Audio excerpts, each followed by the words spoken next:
you know that the only reason why that relationship is going sour is because the universe is not satisfied with the results of that relationship giving you the highest level of love and joy.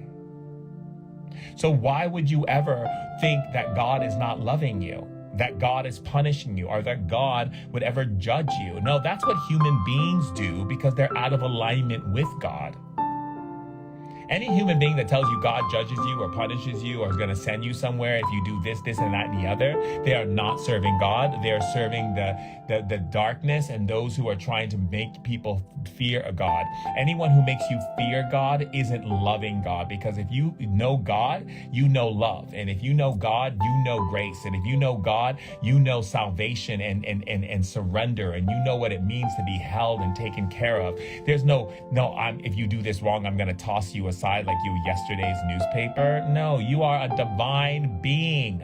You are a created being. You know how long it takes to create your being? You know how precious you are? Do you know how valuable you are? And if you think against that, the one of the most challenging things that I find that people do on planet Earth is, which causes them a lot. And trust me, I've been there, done that. So I'm not trying to act like holier than thou. I raise my hand and say I've been there, done that.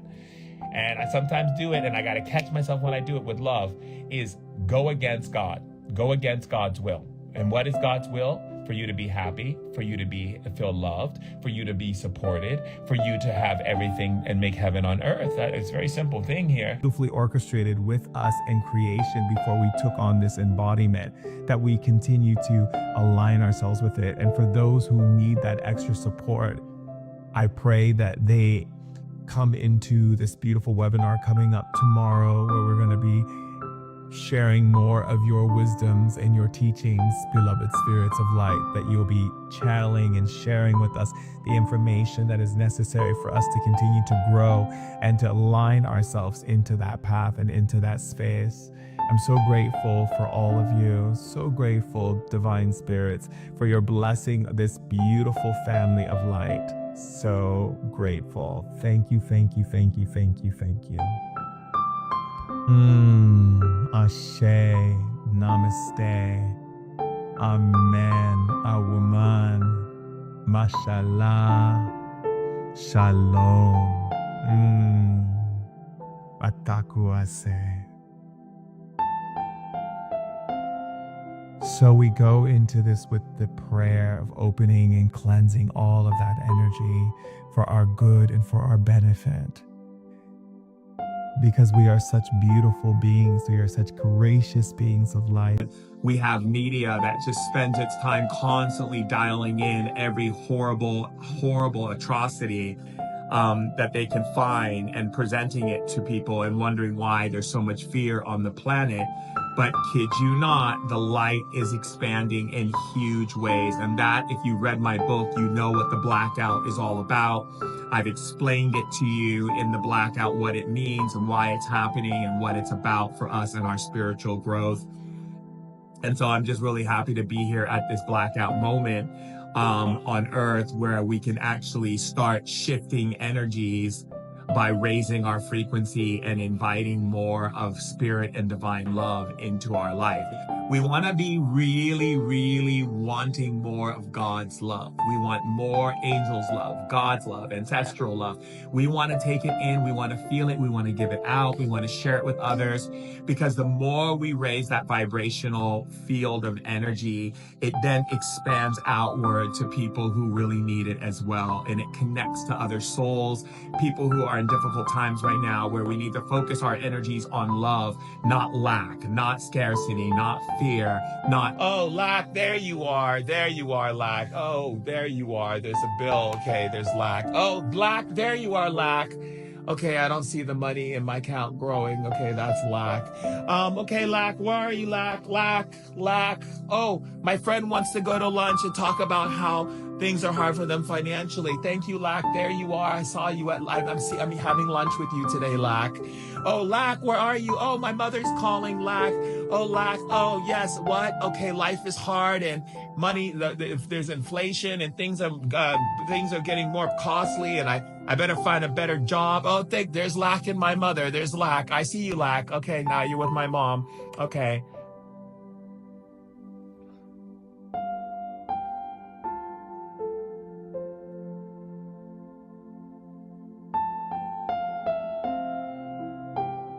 Because what you wake up to and what you go to sleep to is what you are calling into existence. Let me tell you something, okay? When people talk about fear this and fear that and fear is an entity that we call from another dimension. But when that entity comes into our dimension, it cannot stay for a long time. It needs the presence of God. And when I say the presence of God, I mean your ability to create. So when fear comes into your dimension, you could just look at fear, give love to fear, give wisdom to fear, and fear disappears. It can't stay. But what makes people keep fear here? Well, let me give you a demonstration. All of a sudden, fear shows up, and I say, okay, now fear, I know you can't stay in my dimension, so I'm going to give you some things to anchor yourself in. So I'm going to tell a lot of stories that aren't real yet, and they haven't happened, but because I attach them to you, you will then make me feel those things are real, and you can suck the life force out of me of what I would get if I was to do those things and have fun doing them. Instead, you're going to make me afraid of them. So let's start with fear base number 1. I'm afraid of climbing a mountain. So the person says, fear comes in. Fear says, okay, now you're the creator. You got to give me a way to stay in your dimension. So anchor me. Okay, I'm afraid of climbing a mountain because I'm afraid that if I slip and fall, I might fall off the mountain. Fear goes, that's it. That's a good one. I'll take that. Okay. And then you say, I'm afraid of climbing a mountain because there might be a bear waiting for me at the top of the mountain. Well, there we go. I'm afraid of climbing a mountain because what if I get lost in the mountain and I can't find my way back? And there you go. I'm afraid of climbing a mountain because what if I run out of oxygen when I get up to the top of the mountain? There you go. Now we got it. Fear says, I got what I needed. I'm here. I'm in your reality. I'm now a part of your reality, and I'm anchored into your being. Now I can feed off your soul. Yay. Okay. So, why do we tell the stories and attach them to fear? Because we want to anchor fear into our reality to demonstrate that energy into the world around you. If you feel what it feels like to be loved unconditionally and accepted for who you are, you will have experiences of unconditional love and acceptance being reflected back at you from the mirror of life.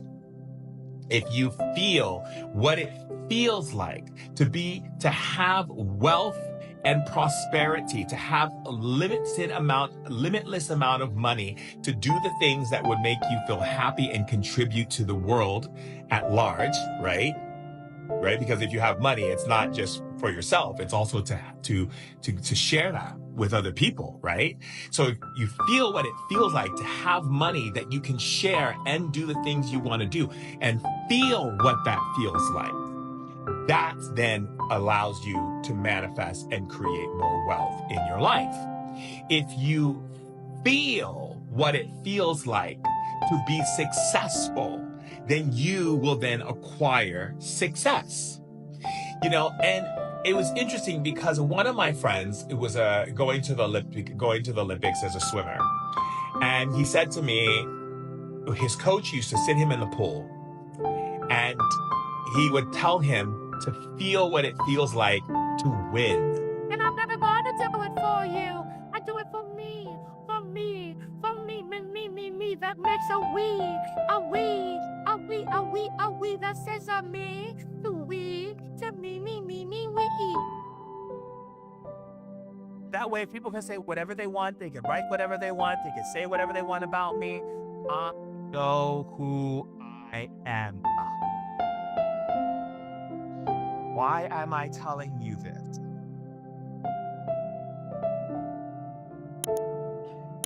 Because it's the truth, and it's how, like, the answer to the question that I was going to ask him is that